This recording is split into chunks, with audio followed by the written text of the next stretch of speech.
하나님의 말씀 창세기 35장 1에서 15절 다 같이 읽겠습니다. 시작. 하나님이 야곱에게 이르시되 일어나 베델로 올라가서 거기 거주하며 내가 내 형 에서의 낯을 피하여 도망하던 때에 내게 나타났던 하나님께 거기서 제단을 쌓으라 하신지라. 야곱이 이에 자기 집안 사람과 자기와 함께한 모든 자에게 이르되 너희 중에 있는 이방 신상들을 버리고 자신을 정결하게 하고 너희들의 의복을 바꾸어 입으라. 우리가 일어나 베델로 올라가자. 내 환난 날에 내게 응답하시며 내가 가는 길에서 나와 함께 하신 하나님께 내가 거기서 제단을 쌓으려 하노라 하매 그들이 자기 손에 있는 모든 이방 신상들과 자기 귀에 있는 귀고리들을 야곱에게 주는지라. 야곱이 이것들을 세겜 근처 상수리 나무 아래에 묻고 그들이 떠났으나 하나님이 그 사명 거울들로 크게 두려워하게 하셨으므로 야곱의 아들들을 추격하는 자가 없었더라. 야곱과 그와 함께한 모든 사람이 가나안 땅 루스 곧 베델에 이르고 그가 거기서 제단을 쌓고 그것을 엘베델이라 불렀으니 이는 그의 형의 낯을 피할 때 하나님이 거기서 그에게 나타나셨음이더라. 리브가의 유모 드보라가 죽음에 그를 베델 아래에 있는 상수리 나무 밑에 장사하고 그 나무 이름을 알론바굿이라 불렀더라.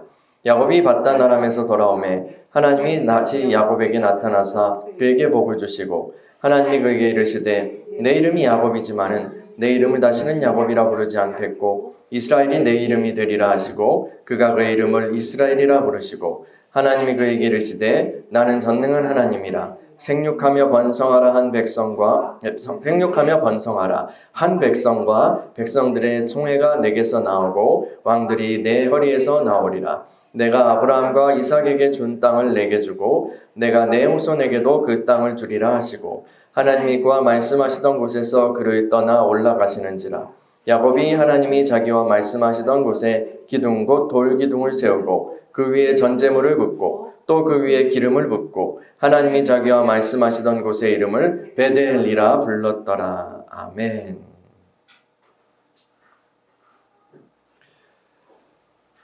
하나님, 이 시간에 우리가 주님의 말씀 앞에 섭니다. 성령께서 함께하여 주시고 인도하여 주시옵소서. 우리가 주님의 마음에 관심을 갖고 또 주님을 더 알길 원합니다. 하나님의 나라와 주님의 꿈을 우리에게 계시하시고 그 안에서 우리가 소망을 찾고 기쁨을 얻으며 우리의 삶과 인생을 통하여서 또 존재를 통하여서 하나님께 영광 돌리는 우리가 되게 하여 주시옵소서. 말씀을 전하는 종을 붙들어 주시고 주의 성령으로 주의 능력으로 충만케 하여 주시옵소서. 예수님의 이름으로 기도합니다. 아멘. 나 너무 무서워. 이러다가는 다 죽어. 여러분 이 대사 아세요? 그 오징어 게임에 나오는 대사예요. 나 너무 무서워. 이러다가는 다 죽어. 이 대사가 굉장히 유명하거든요.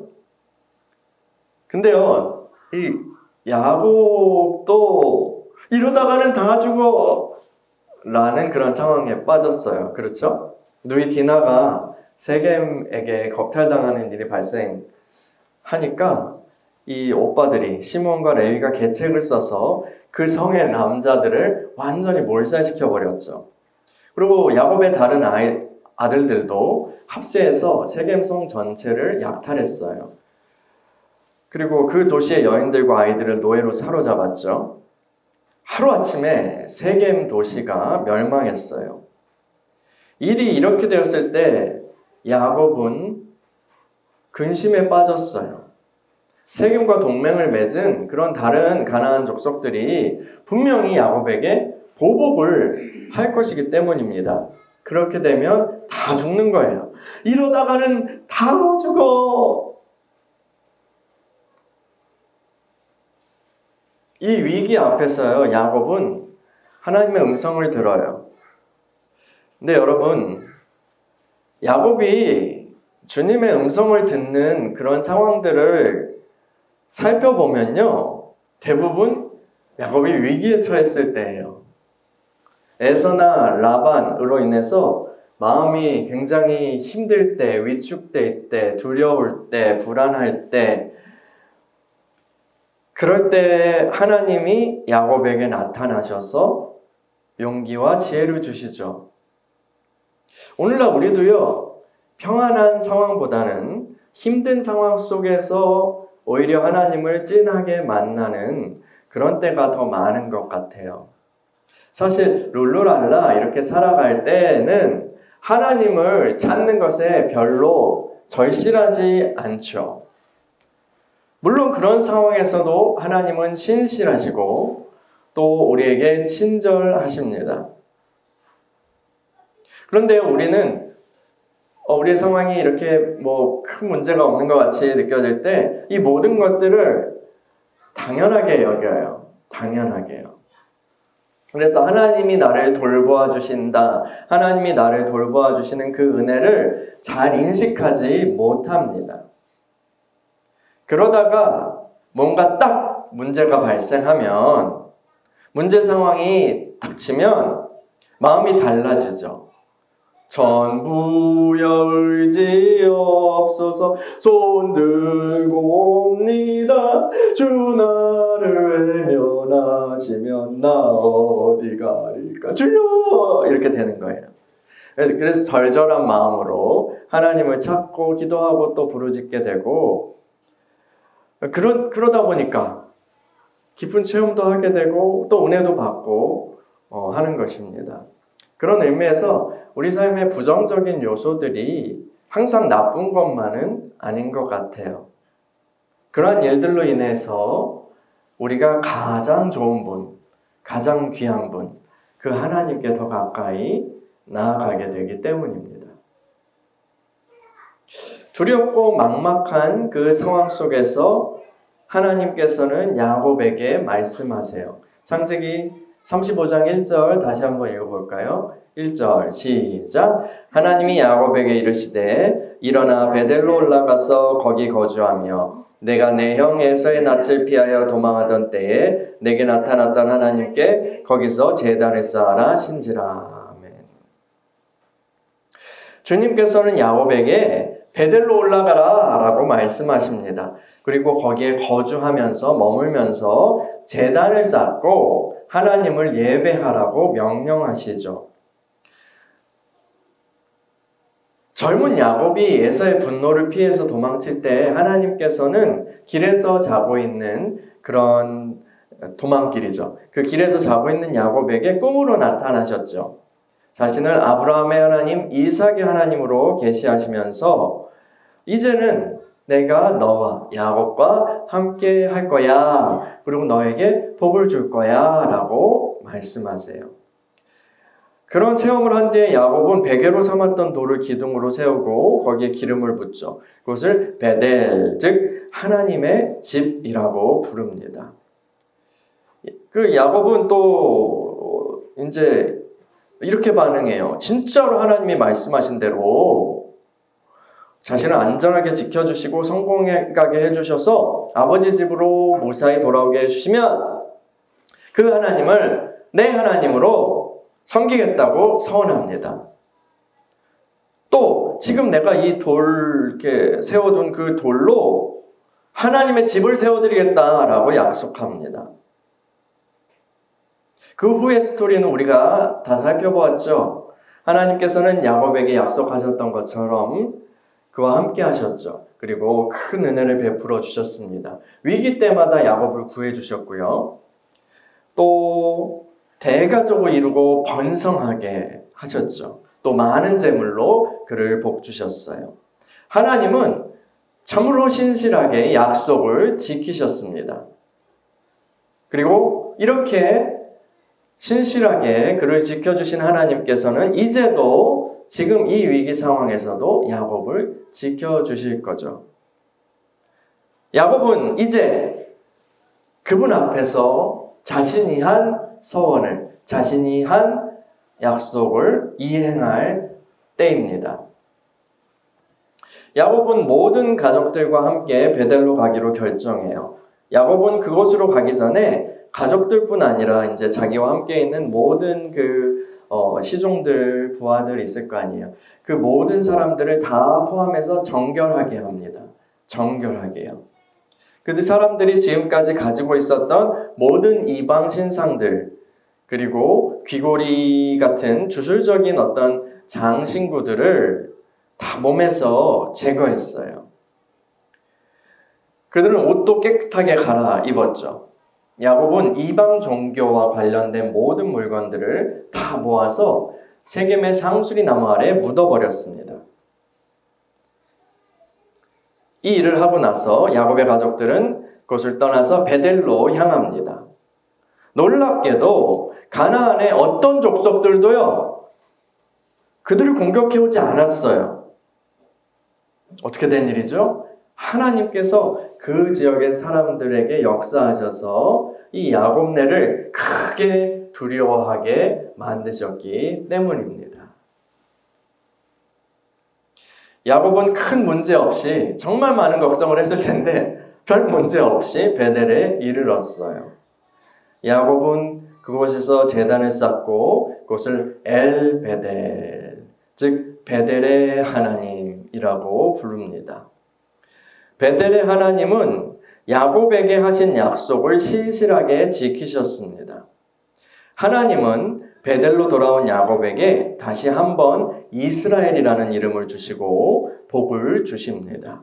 창세기 35장 9에서 15절 읽어볼까요? 9에서 15절 시작. 야곱이 밧단 아람에서 돌아오매 하나님이 다시 야곱에게 나타나사 그에게 복을 주시고 하나님이 그에게 이르시되 내 이름이 야곱이지만은 내 이름을 다시는 야곱이라 부르지 않겠고 이스라엘이 내 이름이 되리라 하시고 그가 그의 이름을 이스라엘이라 부르시고 하나님이 그에게 이르시되 나는 전능한 하나님이라 생육하며 번성하라 한 백성과 백성들의 총회가 내게서 나오고 왕들의 내 허리에서 나오리라. 내가 아브라함과 이삭에게 준 땅을 내게 주고 내가 내 후손에게도 그 땅을 주리라 하시고 하나님이 그와 말씀하시던 곳에서 그를 떠나 올라가시는지라. 야곱이 하나님이 자기와 말씀하시던 곳에 기둥 곧 돌기둥을 세우고 그 위에 전제물을 붓고 또 그 위에 이름을 붓고 하나님이 자기와 말씀하시던 곳의 이름을 베델이라 불렀더라. 야곱에게 복을 주실 때 이 복은요, 아브라함이 받았던 그 복이죠. 이 복은 야곱이 뱃속에서부터 형 에서를 시기하면서 간절히 사모했던 그 복이에요. 베델에서 밧단 아람을 거쳐서 다시 베델에 이르기까지 하나님은 야곱을 이 복을 받기에 합당한 그릇으로 빚어가셨던 것입니다. 그런데 여러분, 이 복은요, 사실은 하나님의 왕국에 대한 비전이에요. 하나님의 왕국에 대한 비전이요. 야곱을 통해서 하나님의 나라가 이 땅에 세워질 것입니다. 주님의 백성들이 나타나서 땅을 차지하게 될 것입니다. 여러분, 저는 야곱이 베델에서 처음에 하나님을 만나고 다시 베델로 돌아오는 이 여정 가운데에서 우리 믿는 이들의 어떤 신앙을 성장하게 하시는 그런 과정을 보게 됩니다. 야곱은 처음에 그 베델에서 어떻게 했었죠? 그의 상태는요, 하나님이라고요? 하나님이요? 당신이 나를 잘 되게 하시면 나의 하나님으로 삼아드릴게요. 라는 그런 태도를 가지고 있었죠. 그에겐 다른 신뢰하는 것들이 아주 많았거든요. 물론 그 하나님의 도움이 절실했죠. 그렇지만 그 안에는 여러 자신감들이 많이 있었어요. 노골적으로 이방신을 섬기진 않았죠. 그렇지만 야곱은 나의 힘과 나의 지혜를 믿고 의지하며 살아갔어요.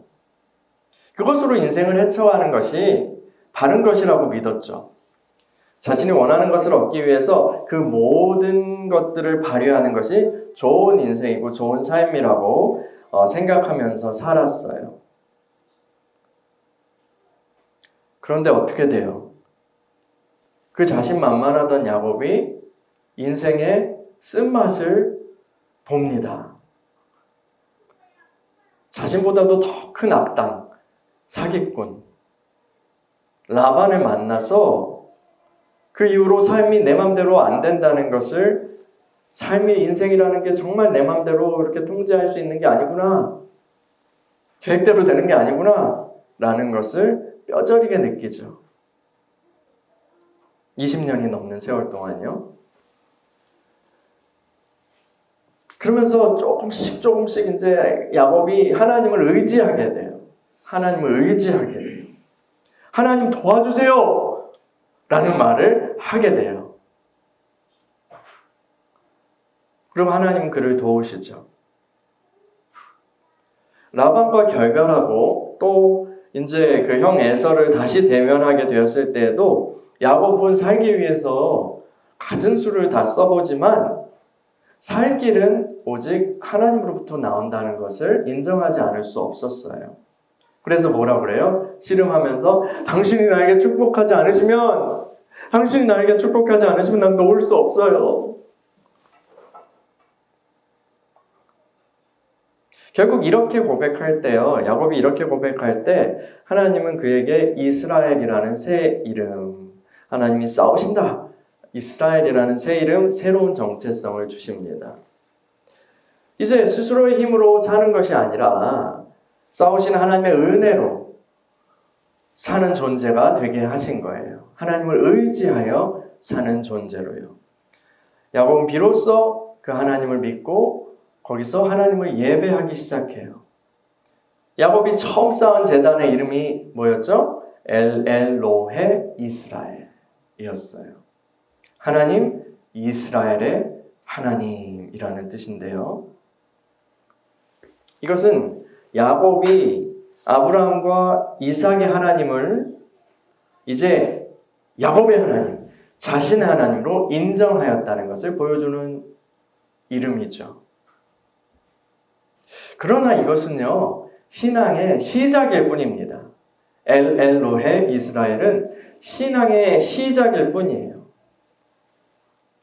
이스라엘의 하나님이라는 고백은 귀중한 것이지만, 나의 하나님이라는 고백은 정말 귀중한 것이지만, 그런데 하나님은 단지 어떤 개인의 영달을 위한 신으로 만족하지 않으십니다. 우리의 신앙은 그 이상으로 자라가야 하죠.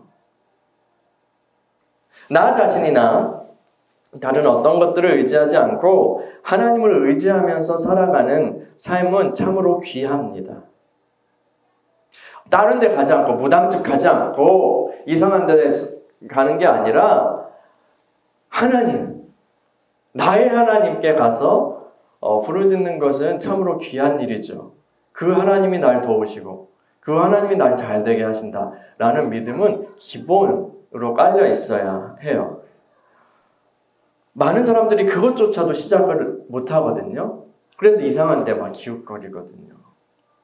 그 하나님이 날 도우시고 심지어 예수를 믿는다고 하면서도 은혜로 살아가는 삶에서 먼 사람들이 얼마나 많은지요. 하나님의 선하심을 맛보아 아는 그 삶을 알지 못하는 사람들이 많아요. 그러면 너무 안타깝죠. 근데요, 안타까운 상황이 또 있어요. 우리의 신앙이 단지 근데 그 차원에만 계속해서 머물러 있는 거. 이것도 안타까운 상황이에요. 나의 하나님에만 머물러 있는 거예요. 내가 원하는 것을 주시고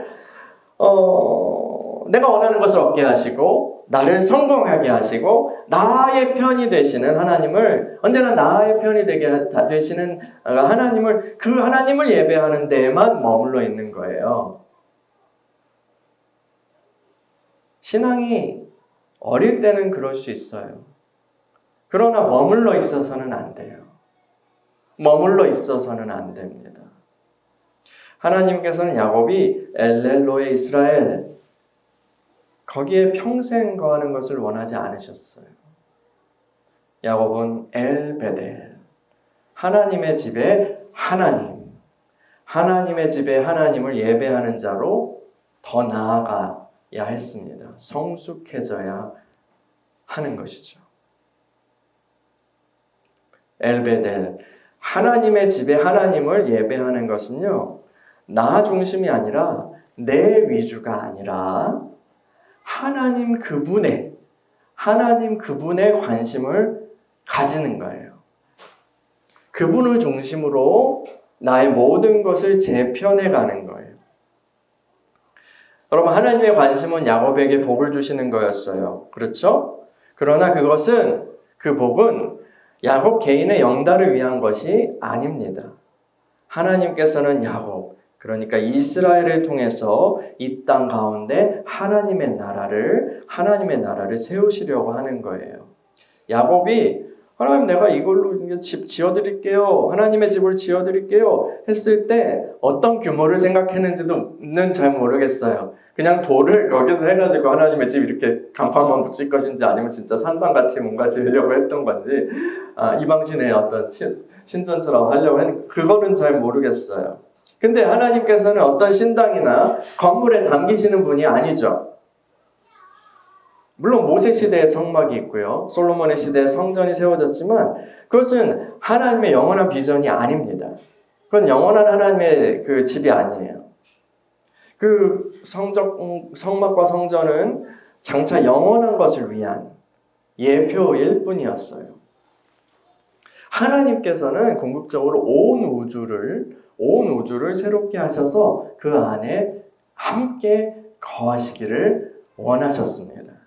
모든 만물이 주님을 예배하면서 모든 만물 가운데 주님이 안식하시는 것이야말로 하나님이 원하시는 하나님의 집인 거예요.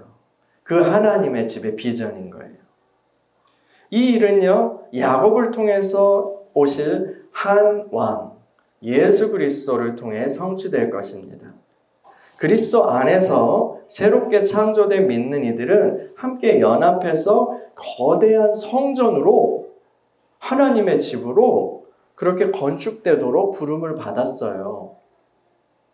하나님의 처소로 지어진 우리를 통해 각 개인이 아니라 연합해서 우리 몸도 하나님의 성전이라고 하지만 성령의 전이라고 하지만 단지 그게 아니라 우리가 연합해서 그리스도의 몸으로 그렇게 연합해서 지어진 그것이 하나님의 처소가 되는 거예요. 하나님의 처소예요.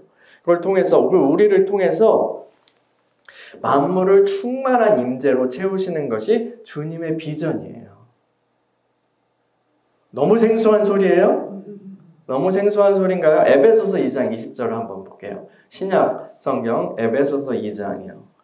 에베소서 2장 20절에서 22절. 에베소서 2장 20에서 22절 다 같이 읽어볼게요. 시작. 너희는 사도들과 선지자들의 터 위에 세우심을 입은 자라. 그리스도 예수께서 친히 모퉁이 돌이 되셨느니라. 그의 안에서 건물마다 서로 연결하여 주 안에서 성전이 되어가고 너희도 성령 안에서 하나님이 거하실 처소가 되기 위하여 그리스도 예수 안에서 함께 지어져 가느니라. 아멘. 이게 하나님의 집의 비전이에요. 하나님의 백성들이 하나님의 성전으로 연합하여 지어져서 거기에 하나님이 함께 거하시는 거예요. 계시록의 마지막의 비전이 이것이거든요. 새 예루살렘 가운데, 새 하늘과 새 땅 가운데 하나님께서 함께 하셔서 거기엔 태양이 쓸데없다고 그랬어요. 왜냐하면 주님이 함께 하시니까. 태양의 실상이신 그 빛의 근원이신 주님이 함께 하시니까. 그래서 그 주님의 빛을 성전된 우리가 반영함으로써 만물을 충만케 하는 것이 하나님의 비전이에요. 교회는 그의 몸이니 만물을 충만케 하시는 이의 충만이니라. 할렐루야. 아멘. 이게 하나님의 꿈이에요. 하나님의 비전이에요.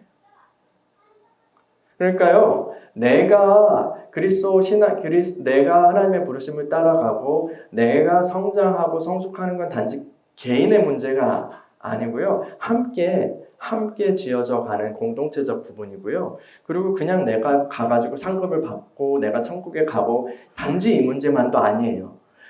함께 연합해서 하나님이 함께 거하시게 되는 그 거대한 프로젝트, 하나님의 놀라운 계획, 그것에 내가 따라가는 거예요. 여러분, 나의 꿈, 나의 성공을 도우시는 그 하나님을 예배하는 사람들은 많이 있어요. 그러나 하나님의 꿈, 하나님의 성공에 관심을 가지고 그 하나님을 위해서 자신을 드리는 이들은 적습니다. 여러분은 어떠신가요? 여러분은 어떠세요? 엘로헤 이스라엘에 머물러 있어서는 안 될 것입니다. 그 하나님을 우리가 만났다면, 나의 하나님을 만났다면, 그 믿음을 우리가 가졌다면 이제 엘베델, 그 베델의 하나님께 나아가야 합니다. 여러분 성경을 읽을 때요, 기도를 할 때 주님의 마음에 관심을 가져야 합니다. 진짜 주님의 계획은 뭐지? 주님이 원하시는 것은 뭐지? 나를 잘 되게 하신 하나님만 믿다가요, 여러분 그런 믿음만 가지다가 만약에 잘 안 되는 일이 발생하면요, 어떻게 해요? 하나님 떠날까요? 영 약발이 떨어지셨네. 하나님 영 약발이 떨어지셨네 하면서 다른 신을 찾아갈 것입니까? 이스라엘 사람들이 그렇게 했죠. 아니면 나에게 이런 나쁜 일이 일어났다니 하면서 하나님을 막 의심하고 원망하렵니까? 근데 그런 상태에 놓여서 신앙에 손상을 입거나 혹은 믿음을 떠난 사람들이 얼마나 많습니까? 우리는 그렇게 되어서는 안 될 것입니다. 여러분, 야곱에게 신실하셨던 그 하나님께서는 우리에게도 신실하게 행하셨습니다. 그분이 보이셨던 친절함과 선하심을 잊어서는 안 됩니다. 우리 삶에 보이셨던 그 은혜를요, 지금도 베풀어 주시는 그 선하심을요, 우리는 잊어서는 안 됩니다. 그 중에 가장 큰 은혜는, 가장 큰 선하심은 뭐예요? 바로 예수 그리스도. 예수 그리스도를 보내셔서 우리를 구원하신 거죠. 우리가 아직 죄인 되었을 때 그리스도께서 우리를 위하여 죽으심으로 하나님께서 우리에 대한 자기의 사랑을 확증하셨느니라. 로마서 5장 8절. 하나님이 여러분을 사랑하십니다. 십자가가 그것을 확증하고 있습니다. 그 십자가가 있는데 우리가 그 하나님의 마음을 의심한다면 주님의 마음이 얼마나 아프실까요? 여러분, 우리가 그 하나님의 신실하심을 인정한다면 우리도 그분께 신실해야 할 것입니다. 그분의 큰 사랑을 우리가 받았다면 우리도 신실한 사랑으로 주님께 반응해야 할 것입니다. 여러분, 성경의 가장 큰 계명이 뭐죠? 마음과 뜻과 힘을 다해 하나님을 사랑하라 라는 거예요. 근데 이 사랑은요, 부부간의 사랑과 같이 아주 배타적이고 독점적인 그런 사랑입니다. 어떤 다른 것도 주님과 나 사이에 두어서는 안 되는 거죠. 마음과 뜻과 힘을 다해 하나님을 사랑하라라는 것은 그런 거예요. 그래서 우리는 야곱이 베델로 가기 전에 결단했던 것처럼 우리가 가지고 있는 이방 신상들 그리고 장신구들을 다 제거하고 땅에 묻어야 합니다. 집에 이방 신상이나 장신구 그런 것들이 없다고요? 다행이네요. 그러나 우리의 내면은 어떻습니까? 우리의 내면은요, 내 마음 안에서 그리스도를 대적하고 있는 생각들, 세상의 논리들, 하나님이 기뻐하시지 않는 욕망과 또 악한 행실들이 있지 않습니까? 이런 것들이 바로 거룩하신 하나님 앞에서 우리가 버려야 할 것들입니다. 엘로헤 이스라엘이 나에게 찾아오신 하나님의 그 은혜를 아는 것이라면 엘베델은 내가 이제 거룩하신 하나님께로 나아가는 것입니다. 우리는 먼저 우리를 찾아와 주시고 사랑해 주신 그 하나님께 반응하며 믿음으로 계속해서 나아가야 합니다. 그러나 하나님은 거룩하시기 때문에 우리는 모든 무거운 짐과 얽매이기 쉬운 죄를 벗어버리고 끊어내고 땅에 묻고 나아가야 합니다. 바울 사도는요, 그리스도를 아는 지식을 얻기 위해서 내 육신이 자랑할 만한 것들, 이 세상에서 가치 있다고 할 만한 그 모든 것들을 다 해로 여긴다고 했습니다. 배설물로 취급한다고 했습니다.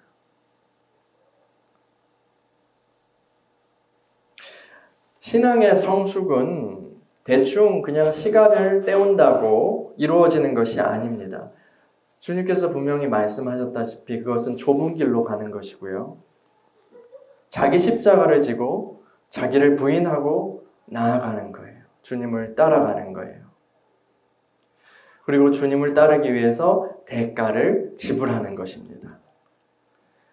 여러분, 세상을 사랑하면서 동시에 주님을 사랑할 수는 없습니다. 세상을 예배하면서 동시에 주님을 예배할 수 없어요. 세상에 충성하면서 동시에 주님께 충성할 수 없어요. 선택하고 끊어내고 전진해야 돼요. 변화를 거부하면서 성숙할 수는 없는 것이죠. 야곱이 베델로 돌아가서 주님을 예배할 때 하나님께서는 이스라엘이라는 그의 정체성을 다시 한번 일깨워 주십니다. 그 이름은 주님의 나라를 위한 이름입니다. 주님의 꿈을 위한 이름이에요. 주님의 영광을 위한 이름입니다. 여러분, 우리는 그리스도인입니다. 그리스도인이요. 주님께서 우리에게 이 이름을 주신 것은 단지 개인적인 영달을 위함만이 아닙니다. 주님께서 우리에게 믿음이라는 선물을 주신 것은 우리가 예배자가 될 뿐만 아니라 또한 온 세상이 우리를 통해 하나님께 경배하게 되는 그 비전을 함께 꿈꾸게 하시기 위함입니다. 여러분, 저와 여러분의 모든 삶이요, 주를 향한 예배가 되길 원합니다. 나를 위한 하나님, 나를 사랑하신 하나님을 이제 알았다면, 충분히 이제 알았다면, 그래서 충분히 하나님이 이제 나 믿을만 하지 라고 하시잖아요. 그러면 이제 그 하나님이 어떤 분인지, 그 하나님이 어떤 마음을 가지고 계시는지, 그 하나님이 간절히 꿈꾸고 계신 것이 무엇인지 관심을 가지십시다. 그분의 마음을 알고 그분의 마음을 시원하게 해드리는 그런 신앙으로 우리 자라갑시다. 우리 겨자씨 하나의 교회가 그런 성숙한 믿음으로 예배를 드리고 또 살아가는 그런 공동체로 세워져 가기를 소망합니다. 함께 기도하겠습니다.